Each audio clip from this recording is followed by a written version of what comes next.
আসসালামু আলাইকুম viewers, welcome to my channel. আমি তানভীর আপনাদের সাথে আজকে চলে এসেছি কম্বোডিয়ার রাজধানীতে নেই। রাজধানী থেকে 80 কিলোমিটার দূরে তাকাওতে আছি। এটা আসলে আমাদেরই প্রজেক্ট। আমরা এখানে দেখাবো যে আজকে ভিডিও করার উদ্দেশ্য যে কম্বোডিয়াতে ব্যবসা করা কতটা সহজ সেটা আমি আবারও আপনার কাছে প্রমাণ করে দিব। আজকে বাইরের কারো প্রজেক্ট দেখাবো না, আজকে আমি আমাদের ব্যবসা দেখাবো। এটা হচ্ছে আমার বড় ভাইয়েরই প্রজেক্ট, ওনার শ্বশুরবাড়ি এখানে। উনি কম্বোডিয়াতে লোকাল, মানে আমার ভাবি হচ্ছে এখানকার লোকাল। তো ওনাদের গ্রামের বাড়িতে আমরা এই প্রজেক্টটি করেছি, মুরগির খামার তৈরি করেছি দেশি মুরগির। আমরা বলেছিলাম যে কম্বোডিয়াতে মুরগির কী পরিমাণে মার্কেটে চাহিদা আছে। 1 কিলো দেশি মুরগি কিনতে হলে $7 থেকে $8 করে গুনতে হয়। সেই দেশি মুরগি খামার করা হয়েছে এখানে। তো আমরা পুরা বাড়িটি ঘুরে ঘুরে দেখবো এবং সব কিছু বিস্তারিত বোঝাবো। আমার কাছে ব্যবসার গোপনীয়তা বলতে কোনো কিছুই নেই। আমি একজন ইউটিউবার, আপনাদের সাথে সব কিছু শেয়ার করে দিব এবং আবারও প্রমাণ করে দিব যে কম্বোডিয়াতে ব্যবসা করাটা কতটা সহজ। এখানে প্রচুর পরিমাণে আবাদি জমি, প্রচুর পরিমাণে জমি পতিত পড়ে থাকে, যে কোনো জায়গাতে করা সম্ভব। আমরা তো এটা বাড়িতে করেছি। এই বাড়ির সামনে থেকে আপনারা আমার পিছন দিক থেকে দেখতে পারবেন যে কত কিলোমিটার ধরে শুধুমাত্র এখানে চাষাবাদ করা হয়, কিন্তু খুবই অনেক বড় জায়গায়। এতটুকু আসলে ক্যামেরাতে দেখানো সম্ভব হবে না।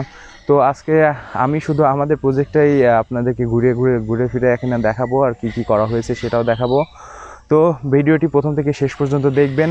ছোট ছোট টিপস আপনাদের ব্যবসা করার বিষয়গুলোকে আরও সহজ করে দিবে।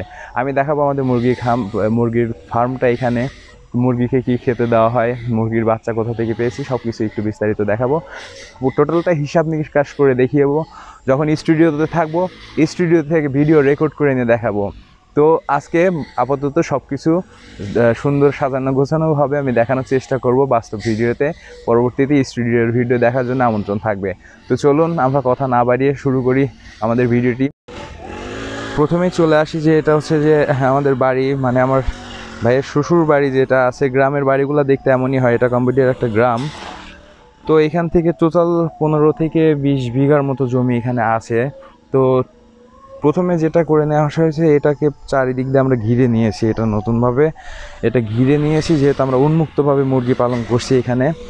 তো নেট দিয়ে ঘিরে নেওয়া হয়েছে যাতে অন্য কোনো জায়গা থেকে কোনো কিছু, বাইরের কোনো প্রাণী এসে মুরগিদের না ধরতে পারে।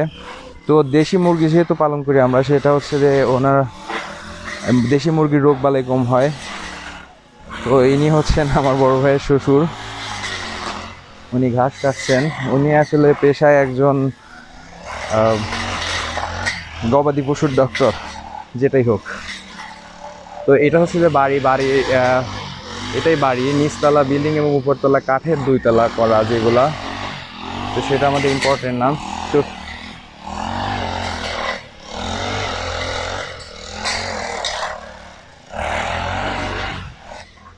এই ঘরটা আসলে একটা ভাঙা ঘরকে ব্যবহার করে নিয়ে তৈরি করে নিয়েছি। এখানে তেমন কিছুই করা হয়নি। এটা মুরগির ডিম পাড়ার জায়গা এখানে তৈরি করেছি, যে মুরগিগুলা ডিম পাড়ে সেখানে নিজে নিজে ডিম দিয়ে চলে যায়। পুরাতন একটা ঘরকে শুধুমাত্র বালি দিয়ে ভর্তি করে দেওয়া হয়েছে এবং মুরগি ডিম দেওয়ার জন্য কিছু জায়গা তৈরি করে দেওয়া হয়েছে, যেহেতু এই ডিমগুলা দিয়ে আমরা পরবর্তীতে বাচ্চা ফোটাবো।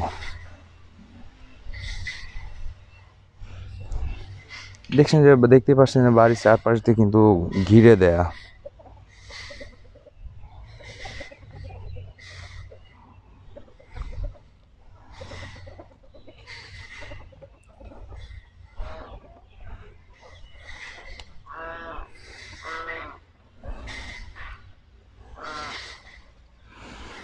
আমি আগের ভিডিওটিতে বলেছিলাম যে কম্বোডিয়াতে রাজহাঁস সচরাচর না খেলে এর দাম কী পরিমাণে হতে পারে।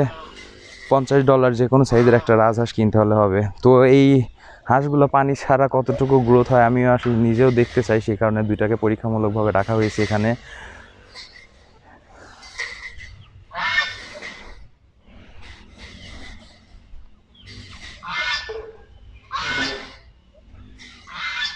এগুলো সব দেশি মুরগি, এগুলো এখনো বাচ্চা।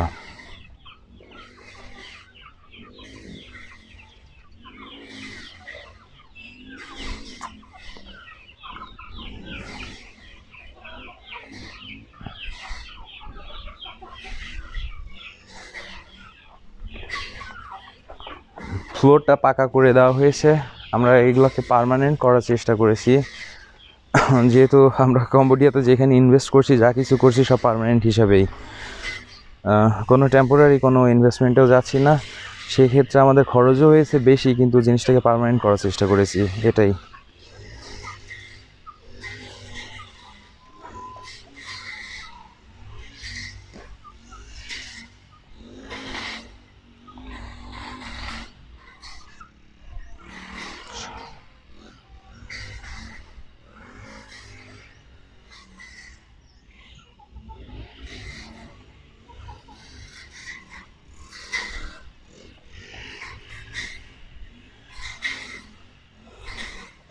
ঘরের ম্যাটেরিয়ালস কি করা হয়েছে সেগুলোই একটু দেখে নিন। যেটা হচ্ছে এটা শুধুমাত্র একটা করে ইট একটার উপরে আর একটা তুলে দিয়ে করেছি, তাতেই অনেক দিন, এবং ফ্রেম কিন্তু সব অ্যালুমিনিয়ামের ফ্রেমের কাজ। আর কাম্বোডিয়ার ইটগুলো দেখতে কেমন হয় সেটা দেখে নিন। এটা কিন্তু আমাদের বাংলাদেশি ইটের থেকে একটু ডিফারেন্স আছে। এটা হচ্ছে ইট ব্রিক্স, জাস্ট একটার পর একটা এরকম ইট দিয়ে তৈরি করে নেওয়া হয়েছে।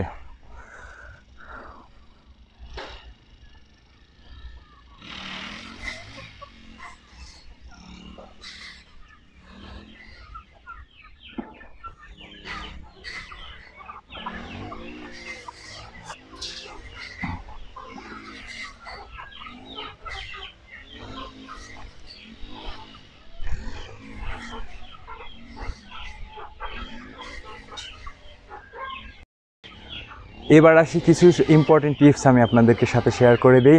আমাদের ইনভেস্টমেন্টের প্রথম অবস্থায় এখানে প্রায় 2.5 থেকে 3,500 উপরে মুরগি রাখার ব্যবস্থা করা হয়েছে। আমরা প্রথম অবস্থাতেই ডিম থেকে বাচ্চা করতে পারিনি, বাচ্চাগুলোকে কিনে নিয়ে আসা হয়েছিল। বাচ্চাগুলোর দাম মোটামুটি অনেক বেশি দামই পড়ছে, 4,000 থেকে 6,000 রিয়েল পর্যন্ত। যাই হোক, রিয়েলের হিসাব আপনারা বুঝবেন না। এক পিস বাচ্চাতে বাংলাদেশি টাকায় পড়ছে প্রায় 85 টাকা থেকে শুরু করে 120 টাকা পর্যন্ত এক একটা বাচ্চার পিছনে খরচ হয়েছে। তো টিপস যেগুলো হচ্ছে বিজনেস ইনফরমেশনগুলো দেখুন। এই কম্বোডিয়াতে এই মুরগিগুলা মাত্র 3 থেকে 4 মাসে 2 থেকে 3 কেজি পর্যন্ত ওজনের হচ্ছে। এখন তো এখানে প্রথমে আমরা 1,500 চিকেন তুলেছিলাম, চিকেন তো নেই, মাত্র 100 মতো মুরগি আছে, সব বিক্রি হয়ে গিয়েছে। এগুলো সাইজে আকারে ছোট ছিল দেখে এখন পর্যন্ত বিক্রি হয়নি, আমরা কিছুদিন পরে বিক্রি করব। তো এই জিনিসগুলো একটু বোঝেন যে দেখেন মার্কেটে যেটা চাহিদা আমরা তৈরি করতে পেরেছি, মার্কেটের চাহিদা বুঝে আমরা ব্যবসায় ইনভেস্টমেন্ট করেছি। কারণ লোকাল মুরগি, এখানকার লোকাল চিকেন, সবাই লোকাল চিকেনটা বেশি, ব্রয়লার থেকে লোকালটাই বেশি ব্যবহার করে। এটার দাম পর্যাপ্ত পরিমাণে বেশি থাকা সত্ত্বেও কিন্তু এর মার্কেটের থেকে চাহিদা কিন্তু সবসময় থেকে যায়। তো কাজ কিন্তু খুব বেশি নাই এখানে। এই বাচ্চাগুলোকে প্রথমে কিছু ফিড দেওয়া হয়েছিল, পোলট্রি ফিডই পাওয়া যায় আলাদা। তো এখানে 50 বস্তার মতো ফিড আমরা ব্যবহার করেছিলাম 1,500 মুরগির জন্যে। এখন একটু বড় হওয়ার পরেই কিন্তু আমাদের আর কোনো কাজ নেই, কারণ আমরা আর কোনো ফিড এদেরকে দিই না। এরা সারাদিন বাইরে ঘোরাফেরা করে আর নিজেদের ইচ্ছা স্বাধীন মতো খায়, এবং সন্ধ্যার সময় যে যার দায়িত্বে ঘরের মধ্যে চলে আসে। তো ভালোই লাগছে, আইডিয়াটা ছিল সম্পূর্ণই আমার বড় ভাই, উনিই এটাকে পরিচালনা করেন। তো আমার যেটা কাজ আমি সেটা তো করছি আপনাদের সাথে, আমি আমাদের বিজনেসগুলোকে দেখাচ্ছি আপনাদেরকে। তো আরও কিছু ইনফরমেশন, টোটালটা এই ব্যবসার মডেল আপনারা যদি জানতে চান, এই ব্যবসার মডেলটা স্টুডিওতে গিয়ে আপনাদেরকে বুঝিয়ে দিব যে 1,000 মুরগি পালন করতে কত টাকা লাগতে পারে। কারণ খরচ তো খুব বেশি নাই, তারপরে একটু হিসাব আছে যে 1,000 মুরগি পাললে পরে কতটা করে ডিম দিবে, ডিম আসবে, ডিম কতটা করে বিক্রি করতে পারবেন বাজারে। যদি আপনারা চান অবশ্যই কমেন্ট করে জানাবেন, আমি স্টুডিওতে আপনাদেরকে এই বিজনেসের টোটালটা মডেল দেখিয়ে দিব।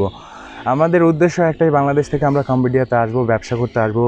কম্বোডিয়া সম্পর্কে যে কোনো তথ্য ইনফরমেশনের জন্য, বিজনেস হোক আর ভিসা রিলেটেড তথ্য হোক, ডিসক্রিপশন বক্সে তো নাম্বার দেয়াই থাকে সবসময়।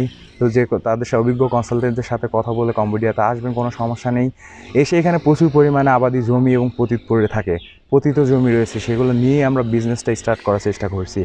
এটা তো শুধুমাত্র পরীক্ষামূলকভাবে, মানে বড় ভাই পেয়েছিলেন, ওনার শ্বশুরবাড়ির এই জায়গাগুলোই ফাঁকা পড়েছিল, আমরা চেষ্টা করেছি এখানে কিছু করার জন্য। কিন্তু এগুলা কিন্তু আমরা অনেক বড় পরিসরে শুরু করছি এবং আপনাদেরকে দেখাবো। প্রায় অনেক বড়, এখনই বলবো না, বিজনেসের ইনফরমেশন দিতে থাকবো আর বিজনেস করেও আপনাদেরকে দেখিয়ে দিব। তারপরে যদি সবাই মিলে আমরা বুঝতে পারি যে কম্বোডিয়াতে আমাদের জন্য কীরকম অপার ভবিষ্যৎ কীরকমভাবে রয়েছে, তো সবাই মিলে যদি বুঝতে পারি আমরা লাভবান হব। তো আজকের মতো ভিডিওটি এখানেই শেষ করছি। ভালো ভালো কমেন্ট করবেন, আজে বাজে কমেন্ট করলে চ্যানেল থেকে ব্লক তো করবোই, আগে রিপোর্ট করবো, তারপর ব্লক করবো। কারণ নিঃসন্দেহে এখানে ভালো ভালো মানুষ আছেন, সারা পৃথিবী থেকে বাংলাদেশিরা দেখছেন আমাদের এই ভিডিওগুলা। এখানকার পরিবেশ সুস্থ রাখার দায়িত্ব কিন্তু আমার। তো আজকের মতো এখানেই শেষ। আল্লাহ হাফেজ, ধন্যবাদ সবাইকে।